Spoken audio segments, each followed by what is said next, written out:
Welcome on into BKL Nightly. This is the Let's Talk Ball edition. I'm Thad Brown. He is Carl Jones. Every single week we break down the X's and the O's, take a look at the all-22 from every single Bills game. This week it'll be the last Bills game from the 2025 season. We're talking about the Broncos' divisional playoff loss. We will not include any Zapruder film level discussion of the Brandon Cooks rule. This is not what we're doing here.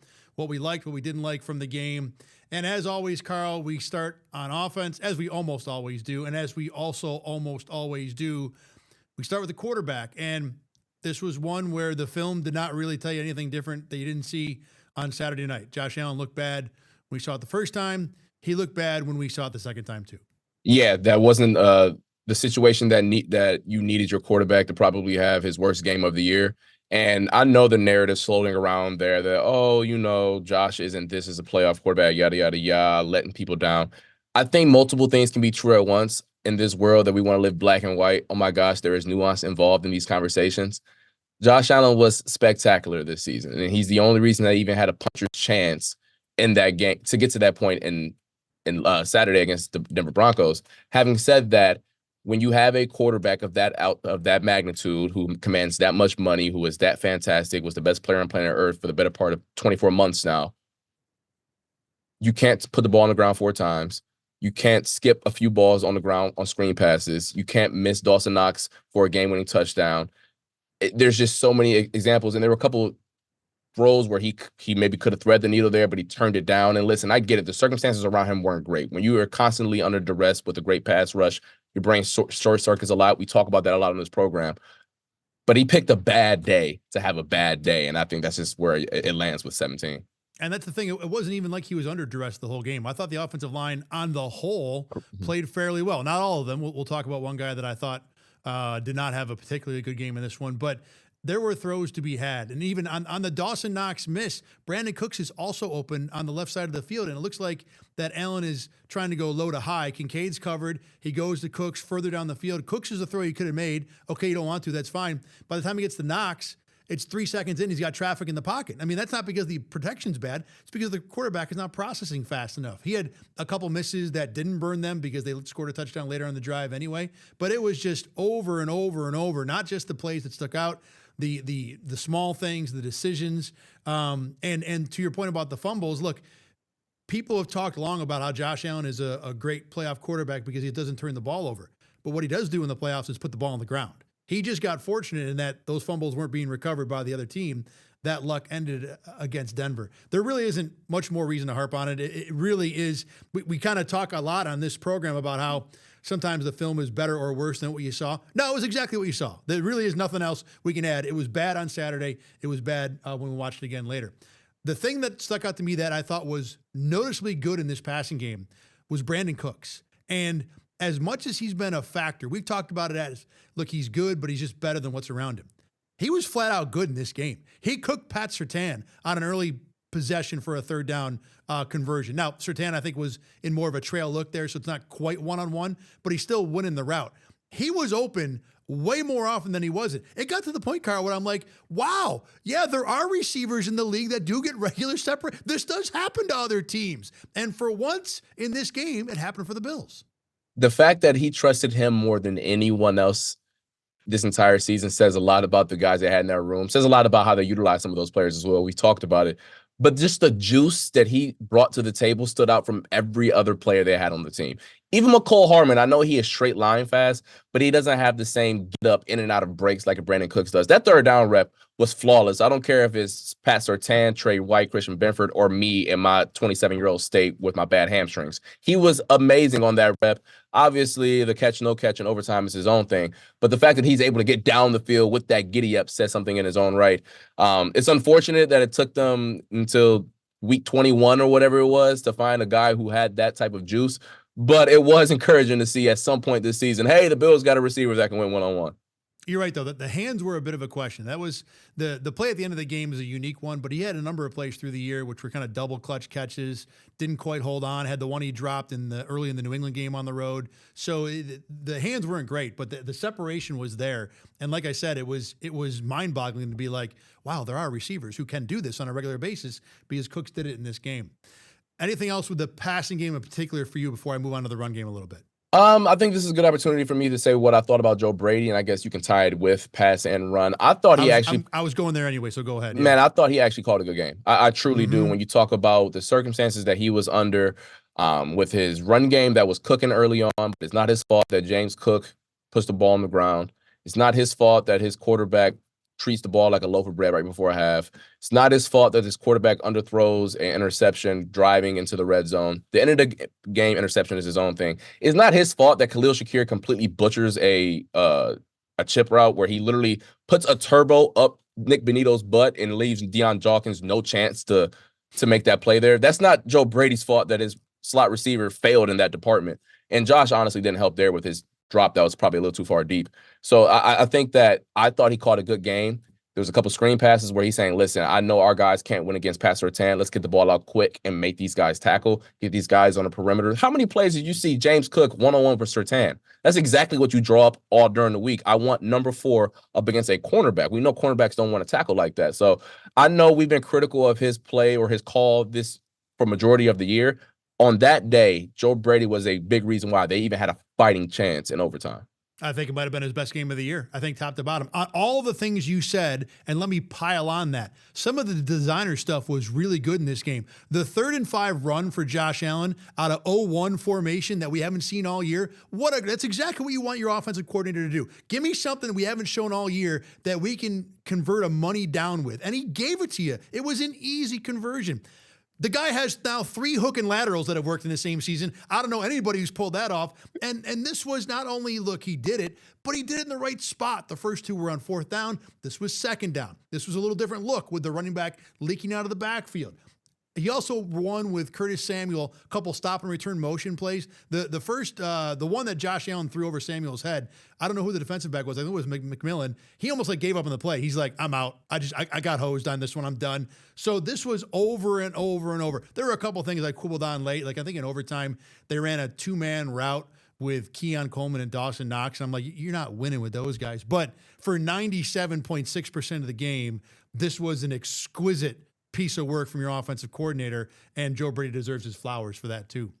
With the run game, James Cook was good and everything was good early. The other one quibble I have with the Joe Brady game is when it got later in the game, especially in overtime, you could tell he had kind of run out ideas, that there just wasn't a whole lot left in terms of what they were able to do in the run game, and Denver started taking stuff away. They ran the counter run that they've been running all year. The one they ran in overtime, I think Denver put literally 17 guys in the hole where the ball's about to go and stuffed it. The sweeps they were running all day, Denver was able to figure that out. So to your point about not having answers, you should have answers in the run game. At the very end, I think Joe Brady did run out of stuff to make it work, at least on the run side. But I thought that he brought enough to the table to at least get them there. Pulling out the RPOs in the manner that they did, I thought was excellent. The Khalil Shakir play, for those at home, the long pitch and catch, that is a run pass option, which means Josh Allen has that option to either hand it off to James Cook, dump it off to Khalil Shakir. I think there was another boundary route that he could have hit, or he could have kept it himself. And I think that's another way. That's an extension of the run game. RPOs are basically extended handoffs down the field that turn into pass plays. So I do want to give him his flowers for that. And listen, at some point, it turns into a Jimmy's and Joe's game. Like X's and O's can only get you but so far. I thought offensively, and we'll talk about the defense in a second here, they did enough to get them to the party there. Unfortunately, the execution just wasn't there when they needed it most. With the offensive line, again, I thought on the whole they did a pretty good job. I thought Spencer Brown had a fantastic game. He had a number of combination blocks that were impressive.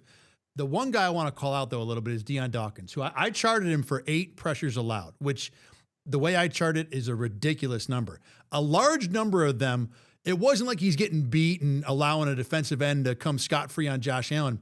But he'd do a couple where he has that snatch trap block where he'll grab a guy and kind of throw him to the ground. Well, when he throws him to the ground, he kind of throws him to his side, and it ends up at Josh Allen's ankles. Now the quarterback's got to move because he's got traffic down there.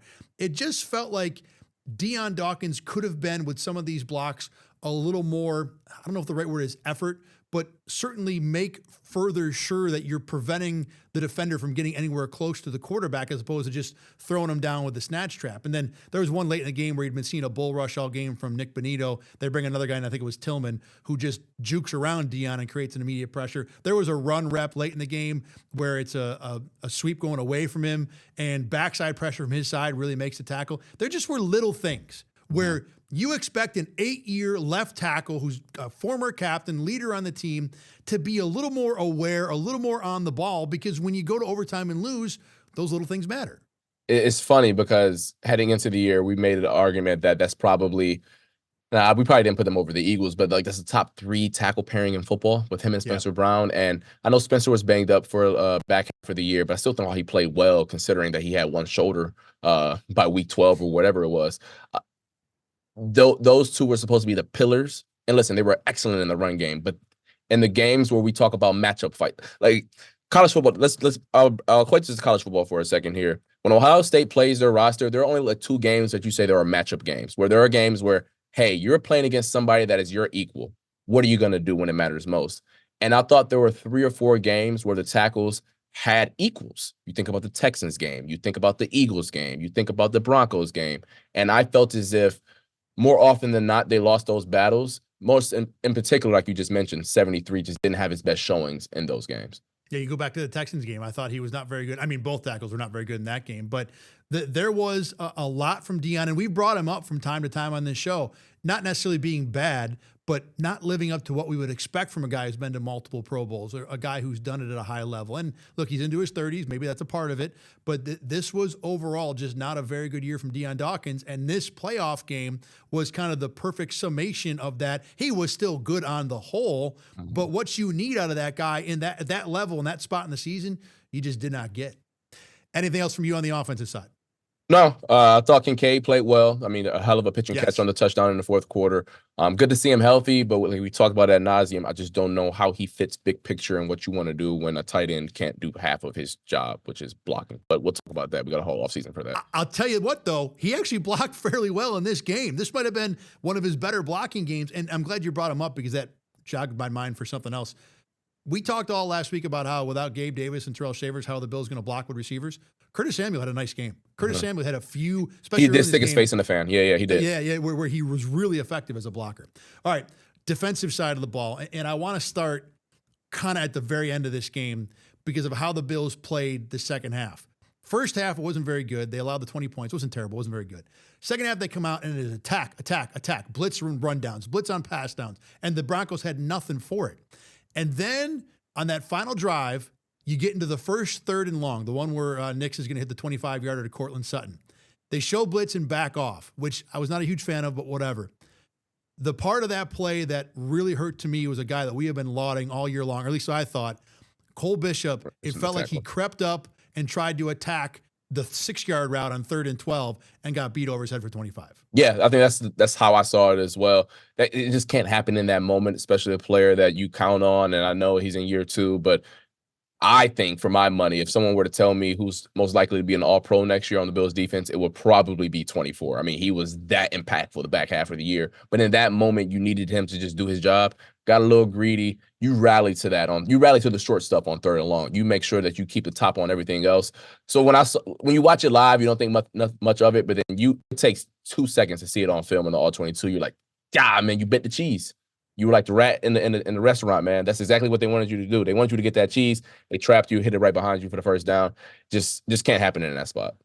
Give me the rest of your take on the final 2 drives, or the 2 scoring drives for Denver, because after that, they hit the stop and go against Dane Jackson. I didn't think the coverage was bad. I just think it was a pretty good throw and catch. A couple pass interference penalties also. But the Broncos had a number of 3rd down conversions in this game where they were able to make enough hay to keep things going. End of the first half, another one for me. We'll get that in a second. But just lay out to me, when people ask you, well, Carl, they were dominating the second half. What happened at the end? What's your answer to that? I think it's twofold. We talked about it all week. Bo Nix may not be a lot in the first 3 quarters of the game, but for whatever godforsaken reason, 4th quarter and in this situation overtime, everything slows down. He's the most frenetic quarterback I've ever seen that somehow gets more calm in the clutch. Makes 0 sense. I ain't never seen nothing like it. And it kind of played out like that on Saturday, where I'm watching him like in the early 3rd quarter and he dropped back to pass, and I'm like, brother, you do know your brain is connected to your feet. Why are you in the pocket happy dancing like you Michael Jackson and the ball not coming out? It was weird. Final drive, he just calms down. He makes the throws that needed. He leaves the pocket when he has to. So I do want to give a bunch of credit to number 10. He met the moment which required of him on Saturday. Then I also felt as if the end of the game, legs getting tired on defense. You need your pass rush to win. They weren't getting that job done, quite frankly, all day. I think the Broncos had their third best day in terms of pressure rate allowed all year long. Can't happen in that situation. And we talked about it. Hey, this is the best tackle pairing that the Bills are going to see all year with McGlinchey and Garrett Bowles. Then also felt as if they got a little passive is the wrong word, because on the final drive, they heated him up, but at that point, we're just throwing prayers up and praying for pass interferences. So I thought it was a bad combination of Bo Nix met the moment, the pass rush wasn't winning, and then there were some situations where I thought there was some passivity instead of attacking the Broncos like they did for the majority of that second half. I think you're right. Like, passiveness is not the overall word to describe it, but more passive than they had been for the first 4 possessions, enough where Denver was able to take advantage. The other thing that really got me, and this was right from the very start, and it didn't last on every possession, but it kind of cropped up and down here and there, was the tackling was atrocious at times. Yeah. And look, there was a play early in the game, maybe early in the second half, where Matt Milano had R.J. Harvey dead to rights on the outside and just whiffed. A play that Matt Milano 3 years ago never misses. The one that absolutely killed them was in the overtime. You've got 2nd and long, and you dump it again to Harvey. And this time it wasn't just Milano. It was Shaq Thompson and then Milano and Bishop together. And Bishop missed a number in this game too. It hasn't been a problem all year, but it has been a problem multiple times. And if you want to rank things the defense did wrong in this game, tackling for sure makes the top 3 for me. Heading into the game, I saw a stat where the Broncos were the best team in terms of yak on short throws, and the Bills were the best team in terms of tackling and yards allowed. It doesn't show up a lot because you can think of many plays where the Bills did a good job of tackling in space. Sure. But in the postseason, every play matters, and those plays where they missed tackle all came on 3rd down. You get off the field there. Like, we bring out the punter and you win. It's a success. But instead, Cole Bishop misses that one-on-one on the left sideline. Matt Milano misses the one. Bo Nix gets up the right sideline. I know that wasn't technically a missed tackle, but a miscontained there. You're supposed to bring down the quarterback in space. Just those 3-4 moments ended up. We talked about it all year, like, man, Falcons game, they can't tackle. Cam Lewis missing the tackle in the hole in Miami, and I can go down the list of other games. It starts to add up in the postseason, and it starts to reveal who you actually are as a team. When it comes to the back 7, anything else that you want to hit on here? I mean, I want to bring up the Darnell Savage play to kind of go over that a little bit. But I thought Taron Johnson and Trey White and Christian Benford in general were what we expected from them most of the year. Pretty solid. Some misses here and there, but I think especially CB had a pretty good game. But secondary or linebackers for you? No, I thought all of those guys you just mentioned, I thought they had a good game. Good enough to win. I don't think that those guys were problem 1, 2, 3B through whatever in terms of the issues on Saturday. The Darnell Savage play hurt, though. I was watching the game here with my sports producer, Mike Courtney, and right as we saw it, I was like, dog, like, that's you learned that maybe not one-on-one, but that's 104. Like, that's like the 4th day of practice where, like, hey, man, if you are the back half safety, nothing crosses your face. Nothing. And for whatever godforsaken reason, I am not in his shoes. We've all made mistakes there. He got a little greedy, overran it a little bit. That's a play that, like, every offensive coordinator dreams of. Oh, man, if we can get that backside safety creeping a little bit, we'll hit it right over his shoulder. And that's exactly what happened, because Sean Payton, you know as well as I know, as soon as Cam Lewis left that game, red dot treatment, where he at? Who coming in? 3-5? Oh, yeah, we at his neck. Touchdown, strike up the band.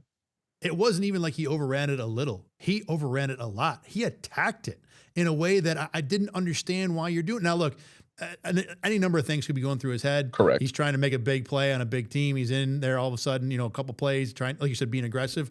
But boy, it was bad. And on the sideline, too, I went over and watched him on the sideline.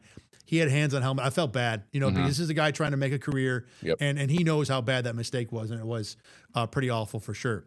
Up front, give me your take on the front 4. I know there's not going to be many good things. I do have some good stuff out of there, but especially with Joey Bosa, this was not the game the Bills needed him to have. I thought Greg played solid. I truly do. Like, I thought if Greg had, like, a little bit more push from the other side, there were a couple plays that he could have made. But unfortunately, on the other side of him, 97 just chose, quite frankly, a bad 2 weeks to have his worst 2 weeks, even dating back to Jacksonville. Obviously, the roughing the passer that no one mentions because of the controversial play. Like, roughing the passers are usually controversial because it's like, man, the ball just came out. You feel bad for the DN stopping your momentum. It's tough. I get it. Brother just 2-hand shoved him. Like, I don't get that. Like, it was about as bad as that dude who tried to knock out Fernando Mendoza yesterday. It was kind of crazy. But just in that moment, it's all about the front four pressure because you can't manufacture with so many blitzes in that time of year. You'll usually get carved up. You need your guys to win. And unfortunately, none of the guys won enough, but I thought at least 50 cleared the bar on terms of the edge guys. That Bosa shove, that's something he's done a few times this year and gotten away with it because it was a little closer to the throw. That one was not even close. In fact, if you could even say, was that as dumb as the Josh Allen end of the first half play and have a decent conversation about it because it was so late and he gets a total pass for it because of the pass interference on the play. The guy I did like in this game was Deion Walker, who was just named to the PFWA All-Rookie team. And we talked about it last week with Deion Walker, that with him most of the year, you'll get 2 or 3 splash plays and then everything else is just replacement level. This game was not that. He was active in other ways. Now, look, he needs to be more consistent. Right. There is still too much of a liability to his game to feel good about having him out there all the time. But this game, to me, was the one you sit down and say, if we're going to make this guy kind of the centerpiece of our defense as a defensive tackle, if I get more of this and maybe a little better than this, I can certainly live and maybe even thrive with 96 as a priority defensive lineman for me. He's 21 years old or 22 or however old he is. And we've been around the sport long enough. Usually the big fellas take a little bit longer with their trajectory, grown man strength. They got to learn how to win at the next level. He was already a player who was raw in college. So I'm not shocked that he's inconsistent at the next level. For whoever the next defensive line coach and defensive coordinator and head coach are, I'm sure that they are salivating to be able to work with him because he has a lot of tools. He shows some flashes. You just got to make sure that he's consistently good, not occasionally great. Sean McDermott is no longer the coach of this team, but his last game as a defensive coordinator, kind of, sort of, was pretty good. The adjustment to go attack in the second half worked. Again, I think we both think they could have done it a little more towards the end. But I think, Carl, overall, for him and Bobby Babich, this is probably their last game. This is an example of why this guy is going to be a very coveted commodity the next few months, if not the next few years. I know the stat floating around there that, like, hey, in all of their playoff losses, they've given up 30 points. This is the one game out of those 5 or 6 playoff losses, I can't put it on the defense. They were, I believe the offense gave up 13 directly off turnovers. Like, Josh handed him 3 just because he just decided to play jackpot right before halftime. And then I just thought that with how well they played defensively, with all many bodies that were missing, I get it. You lose Dane Jackson in that spot, I probably need to go 2 high safety at that point. 1-on-1, 1 high safety, that's asking a lot. And I get it. You put Darnell Savage in there. I don't know, coach him up, have him better prepared. I don't know. I'm not in the building to know exactly how he was prepared for that moment. Maybe he was. But I thought, all in all, if there was some criticism for how he coached this year and this team, Saturday was not one of those situations. Let's look ahead to next year now and what this roster is and maybe what it needs to be. We'll start on offense here. I think the question of the offensive line is simply just, can you bring back David Edwards and both Connor McGovern? For me, if you have to choose one, I'm going to go on record as saying Edwards is my guy. I like the athleticism. I like the way he's able to move around. I like the smarts of talking to him. Beyond that, I mean, you don't need to be me and you watching the All-22 all the time to know what the issues are. It's receiver. If we were going to go receiver, or if you wanted to go somewhere else, what type of receiver are you looking for? What kind of guy do you think Josh Allen needs? Because we've seen the number 1 alpha with Stephon Diggs. We've seen small, fast guys. We've seen big, slow guys. Where would it work in terms of what Josh Allen would thrive with the most going forward? I think that he needs an outside the numbers wide receiver who can win down the field. I think that is the archetype that would unlock the rest of this offense, because don't get it twisted. If Jamar Chase said he wanted to come to Buffalo, you get on the damn phone, you find a way to get Jamar Chase to Buffalo, or Justin Jefferson or Puka Nacua and all that. But in terms of just an archetype of a receiver, talking big, fast guys, vertical stretch, who can do what Brandon Cooks did for you, but he's 24, 25 years old and not 32, 33, however old Brandon Cooks is, and he's outside and he can win some of those contested catch situations. And the name that comes to mind is obviously Brian Thomas Jr. They had a chance to maybe go up and get him a few years back. You don't know what his situation is like down there in Jacksonville right now. Alec Pierce is a free agent. He's 6'4", 4'3". Now, I don't know why the Colts will let him out of their building, but if he does, you get on the phone with him and say, name your price. Players like that. I took a look earlier. Mike Evans is a free agent. That's a risk. He's 32, but he's 6'5". He's still got some juice to him. He looked good this year, even coming off with a broken clavicle. But that type of archetype of receiver, they haven't really had in Buffalo, and I think will really unlock some of the underneath stuff they got going on. Would a Cortland Sutton type work too? I mean, I'm trying to Yes. find what the bar is here. You know, Yes, that kind of thing. yeah, like he doesn't need to be a star receiver. Like I just think someone that just commands attention outside of the number, so Josh Allen isn't throwing into New York City traffic in the middle of the field because everyone's clogged right there. Would you blow up the tight end room at all? Obviously, Jackson Hollis ain't going anywhere. But in terms of from a pass receiver point of view, you feel like you're kind of locked into Kincaid and Knox contract wise. Even let's say, without looking at it, even if it's going to hurt you a little bit on the cap, would you make the effort to go find somebody else there, or is the receiver upgrade enough for you probably this offseason? I think the tight end room, it is what it is. Ideally, I would like tight ends who can play all 3 downs, but Kincaid is what he is, and you just got to make the bed that you laid in with that situation. But I think receiver is far more important than tight end. I know that maybe there's some qualms about how much you can get out of the tight end room. It's a good tight end room. It's one of the better ones in football. I don't think you really mess with that too much. Yeah, I tend to agree. It's at least a plus room with the way Hawes played this year. I didn't think Hawes had a great game against Denver, but he's a rookie. It don't matter. That dude is a rock-solid blocker for you, and it's a great find in round number 5.